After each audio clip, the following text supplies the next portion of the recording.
Praise the lord. అతి శ్రేష్టమైన యేసుక్రీస్తు నామములో మీ అందరికీ ఉదయకాలపు శుభాలు తెలియజేయుచున్నాను.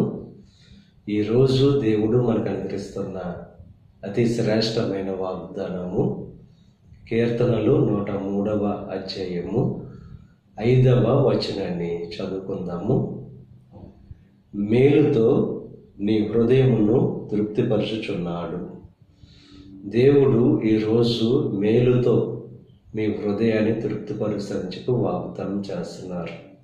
మనుషులు మీ హృదయాన్ని గాయపరచవచ్చు.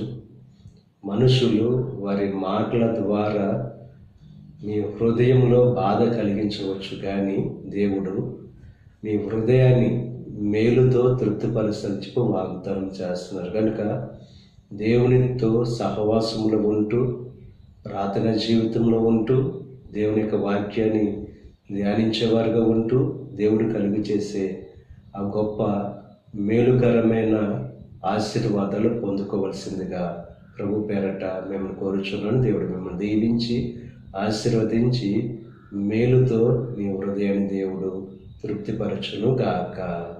ఆమేన్. ప్రార్థన చేసుకుందాం. పరిశుద్ధుడా, మహోన్నతుడా, కృప కలిగిన దేవ, ఈ ఉదయకాల సమయంలో నువ్వు అనుగ్రహించిన అతి శ్రేష్టమైన వాగ్దానాన్ని బట్టి నీకు స్తుతులు చెల్లిస్తున్నాం దేవా. మేలుతో మా హృదయాన్ని తృప్తిపరచడానికి వాగ్దానం చేసాం. ఆ వాగ్దానం ప్రతి ఒక్కరి జీవితంలో నెరవేర్చండి. మనుషులు దేవ తృప్తికరమైన రీతిలో దేవ మాకు మేలు చేయలేరు, కానీ మా గిన్నె నిండి పొర్లేటంతగా మమ్మల్ని ఆశీర్వదించే దేవుడవు, మేలులతో తృప్తిపరిచే దేవుడవు నీవే దేవా.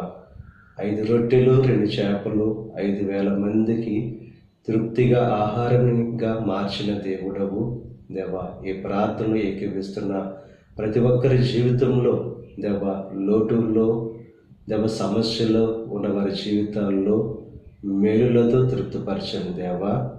ఈ ప్రార్థనలో ఏకీవిస్తున్న ప్రతి ఒక్కరిని దీవించి ఆశీర్వదించండి. ఈరోజు తలపెట్టిన ప్రతి కార్యాన్ని సఫలం చేయండి. వారి రాకపోకల్లో నీకు సహాయం అనుగ్రహించండి.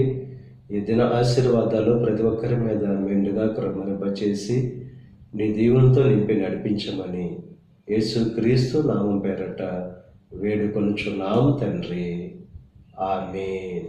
తండ్రి, కుమార, పరిశుద్ధాత్మ త్రియేక దేవుని యొక్క కృప సదాకాలం మనకు తోడై ఉండి దేవుని యొక్క దీవెనలు ఆశీర్వాదాలతో నింపి నడిపించును గాక. ఆమేన్.